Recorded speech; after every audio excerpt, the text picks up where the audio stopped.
When you have a loved one with schizophrenia, you might notice certain behavioral patterns that make you wonder if it's just their personality or symptoms of the disorder.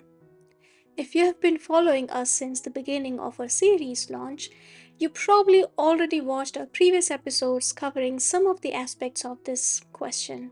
And if you're new to our channel, please check them out. The links to our previous episodes and the whole playlist are in the description of this episode. Now, without further ado, let's jump right in.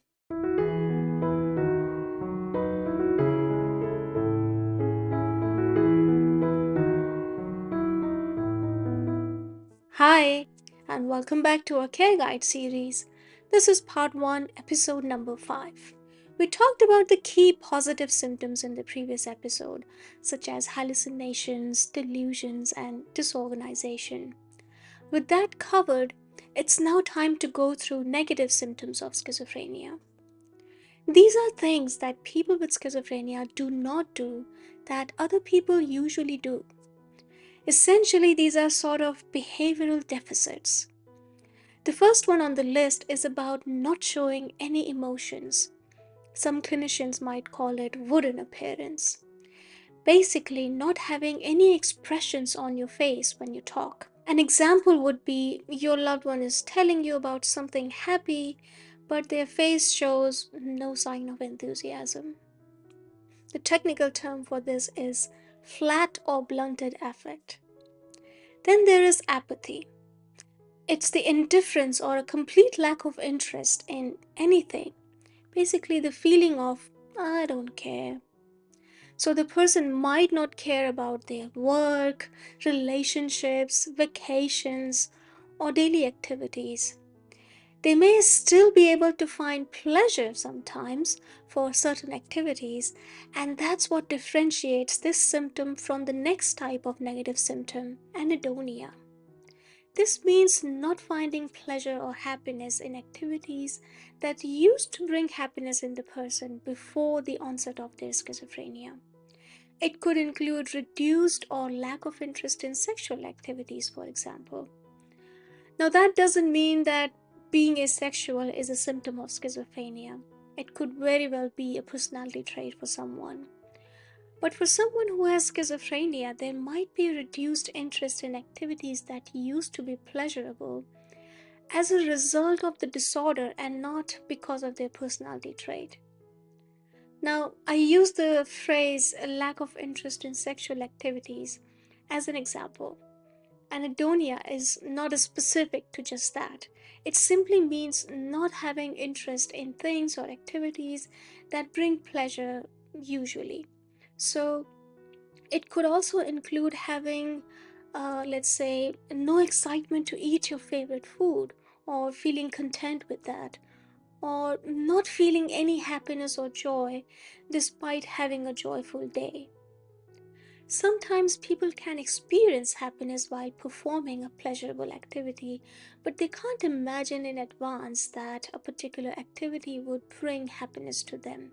So when they're asked, they show no enthusiasm for it. For example, let's say a person likes to have ice creams, and when they're given ice creams, they do seem to enjoy it. But when you just ask them, hey, do you like ice creams? Are you excited about going and getting some ice creams? They might just say, "Hmm, sure." This is also anhedonia in a way. Another negative symptom is alogia. It's about talking very little, or, in broken sentences, or just words, without using proper verbs and adjectives. Imagine your loved one went to visit your cousin named Peter, but you don't know about it, so when they return, you ask out of curiosity, hey, where were you? I was wondering if you went shopping. Now, your loved one might want to tell you that they went to visit your cousin's parents, but all they say is, Father, P. You keep scratching your head wondering what it means, but your loved one just doesn't finish the full sentence, which could have been, oh, well, I went to visit your cousin Peter's father. Instead, they just say, Father, P. a broken sentence. It could also include abruptly cutting sentences short or just not talking at all. Then a common one is asociality. As the name suggests, this means avoiding social interactions. Now, of course, some form of asociality is not uncommon in people without mental illnesses as well. For example, when you are just generally introverted by nature. But schizophrenia could result in asociality irrespective of your personality. For example, people with the disorder might even start avoiding people who they used to be comfortable with before the onset of their psychosis. And finally, there is abolition. It's the inability to carry out daily activities or to motivate yourself. For example, having no motivation to brush teeth or get out of bed or take a shower, maintain personal hygiene. Now that sums up most of the negative symptoms. Next, we have cognitive impairment. A majority of people with schizophrenia experience some form of cognitive decline. This could mean an impact on their memory, which means they might not remember things well, like forgetting basic things they studied in school, say how to add or subtract, or even general forgetfulness on events that happened in the past. Impact on their attention span. It could result in short attention or too long attention to things around them. For example, inability to pay attention to you when you're asking or telling them something, even though they're not overly preoccupied. Impact on their concentration or focus, and basically an impact on their general intellect. All of this could even result in reduction in their IQ. In essence, a decline in cognitive capabilities directly affects the person's productivity in some way.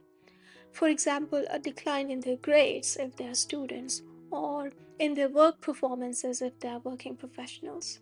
Psychologists conduct something like a psychometric test to measure the person's cognitive capabilities.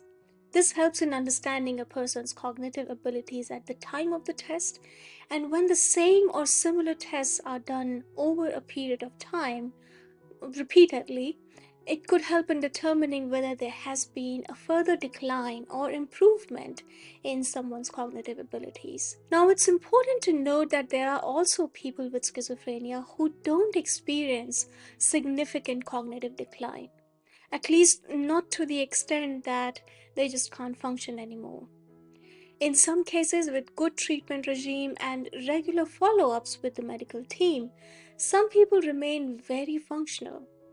Because of this uncertainty on individual cognitive impairment, there are a good number of people with schizophrenia who continue to live as functional human beings, contributing in their fields of work. With that, we have covered the usual set of symptoms. But remember that with research and medical advancements, these symptoms and their classifications keep evolving. And as I said before, there is still so much that could not be covered in this series. However, I hope these examples have mostly answered your doubts about the actions and behaviors of your loved one with schizophrenia. And while we're at it, let me remind you again that these episodes about symptoms of schizophrenia are not aimed at making you a doctor or becoming an expert on diagnosing or undiagnosing someone. These episodes are only meant to help you develop better understanding about what your loved one is going through and answer your doubts regarding their actions and behaviors.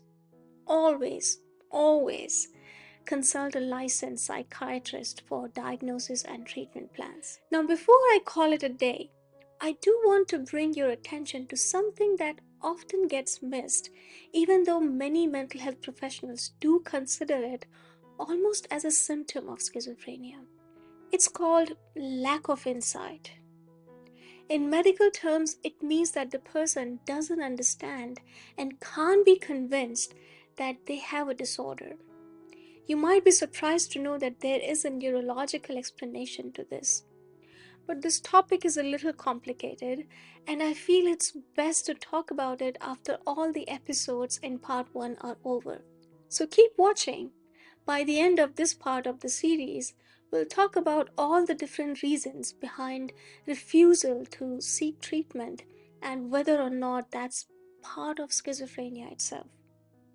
In the next episode, we'll talk about diagnosis process of schizophrenia. I'll also love to hear about your questions, feedback, and your general thoughts on my episodes. So don't forget to leave your comments. Until next Wednesday, take care and bye-bye.